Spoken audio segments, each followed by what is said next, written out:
ऐसी स्थिति पैदा होती है कि कोई अपने बहू को मारता पीटता है या कुछ ऐसी बहू उसकी खुश नहीं है, समझ में आ रहा है कि कुछ अननेसेसरी चीजें हो रही, कोई भी ऐसी बात हो सकती है गाँव में जो आपको अनकॉमन लगे, जिसमें आपको लगे कि कोई भी परेशान है, कहीं कोई बच्ची परेशान है, इसे छुपाया जा रहा है। ये भी गाँव की समस्या हो सकती है जिसको आप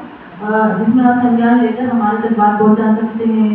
पुलिस तक बात पहुँचा सकते हैं। तो आप गाँव में रहने वाले ऐसा महत्वपूर्ण अंग है प्रशासन के, जिसमें आप सबसे ज़्यादा सजग हो सकते हैं और आप इसमें बहुत आगे लीड करेंगे तो गांव आपका सबसे बेहतर गांव होगा और कभी भी किसी तरह की कोई परेशानी नहीं आएगी।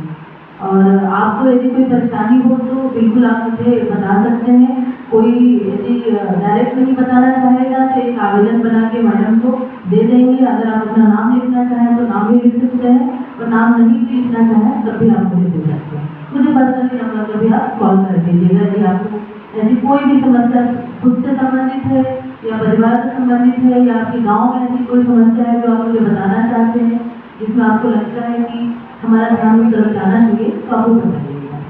और साथ ही साथ मैं कहना चाहूँगी कि अपने काम में थोड़ा सा हमें जिम्मेदार होना पड़ेगा।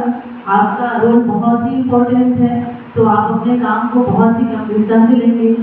गैर जिम्मेदारी नहीं करना है, नौकरी ही केवल समझ कर इसे हमें नहीं रहना है। आप बहुत ही महत्वपूर्ण हिस्सा है हमारे प्रशासन का, हमारे मध्य प्रदेश शासन का, तो आप भी अपने आप को उसी तरह इम्पोर्टेंस देते हुए और अपनी जिम्मेदारी को निभाएंगे। और एक बात मैडम ने बताया कि छोटे बच्चे जो आंगनबाड़ी में आने चाहिए उनकी संख्या कम हो रही है,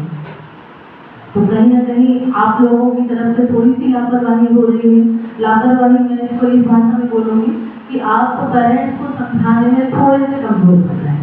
यदि आपको ऐसा लग रहा है कि कुछ पेरेंट्स ऐसे हैं जो गांव में अपने बच्चों को, उनका बच्चा कहीं पढ़ने भी नहीं जा रहा है, वो गांव में ही पढ़ा हुआ है, तो ऐसे अगर आप समझाने की कोशिश कर रहे हैं वो नहीं समझ रहा है, आपको लगता है कि मुझे आने की आवश्यकता है या आपको आने की आवश्यकता है, तो आप बिल्कुल बताएं कि सर गाँव में ऐसे ऐसे परिवार हैं जो अपने बच्चों को पढ़ा लिखा भी नहीं रहे हैं और कहीं आंगनबाड़ी में भी नहीं भेज रहे हैं, तो आप हमारी मदद ले सकते हैं, जो मैडम है उनकी मदद ले सकते हैं। परंतु हर घर का बच्चा पढ़ना चाहिए।